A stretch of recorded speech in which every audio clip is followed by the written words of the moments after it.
A new study finds the odds are stacked against consumers trying to find the best airline fares. The study for the Travel Technology Association was authored by Yale University professor and former Department of Justice official Dr. Fiona Scott Morton. Thanks so much for joining us. I want to launch right away into some of the findings. One of the airlines that came up rather prominently in your study was Delta Airlines. What did you discover?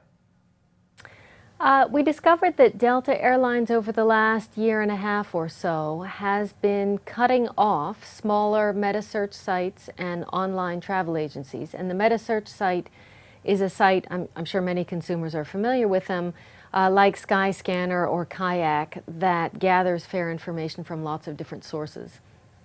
Those sites and some small OTAs have been cut off and cannot display Delta information anymore. In some cases, both fares and schedules. In other cases, just fares. So how is this impacting consumers? A consumer would go to their favorite metasearch site or OTA and they wouldn't see a complete list of airlines flying the route, or they wouldn't be able to do price comparisons because the prices would be missing. Another airline that came up in your study was Southwest, that basically there was a fare discrepancy depending on where you looked and where you went to purchase the fares. So if you could talk a little bit about that for me. Southwest is a little bit interesting. They have not had a presence on these metasearch sites and OTAs. They're in the business channel, but they have historically sold tickets directly through their own technology. I think what's important to understand about consolidation in the U.S. travel industry, air travel, we now have 4 major carriers. So if one major carrier pulls out of a meta search site, that's a quarter of the flights that consumers are looking for, and that search site really isn't functioning well anymore to serve the consumer. And that would be different than, say, 10 years ago when we had 9 or 10 major carriers. You could probably take a major carrier off a search site and the consumer could still find most of what they were looking for. And there are costs associated with this. You've actually put some numbers around what this lack of fair transparency means for consumers and ticket prices. It's enormous. When you think about how powerful the internet is in enabling the consumer to search, it's really incredible. We've seen it in CDs and books and life insurance and cars. Being able to search quickly and effectively enables the consumer to hone in on the product she wants and find the lowest price for that product.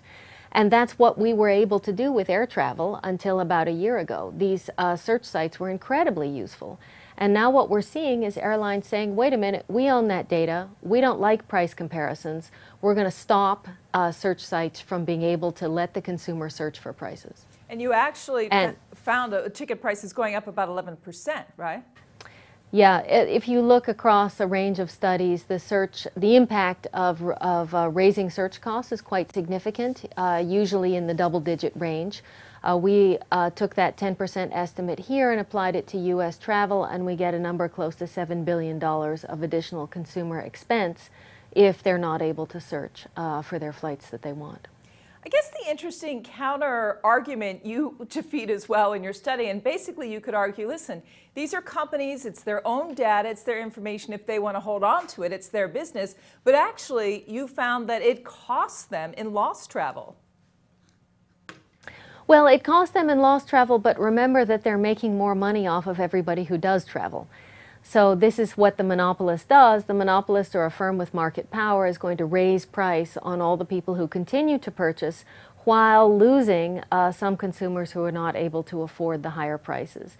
And one of the things that's concerning about these higher search costs is that it will drive people not to fly. More families, entrepreneurs, small businesses who aren't willing to pay the higher prices will be driven out of air travel, and that's bad. You mentioned a number of industries using the internet effectively. Do you think eventually this will reverse? I don't think it will reverse without public policy pressure, whether that's from consumers, the Department of Transportation, Congress, or somewhere else. And the reason is that there are only 4 major carriers in the United States, and they financially benefit from this policy of saying, we own the data and we're not going to let anybody search our data. And if you're going to make more money from that kind of policy, then you're going to stick with it, most likely. So I don't see this as reversing by itself. I think the public, the traveling public, has to say, we don't like this. We like to have a search engine, and we like our search engine to work properly, and we'd like the government to help establish rules to make sure that happens. Dr. Fiona Scott Morton, thanks very much for your time. You're welcome. I'm Rhonda Schaffler for The Street.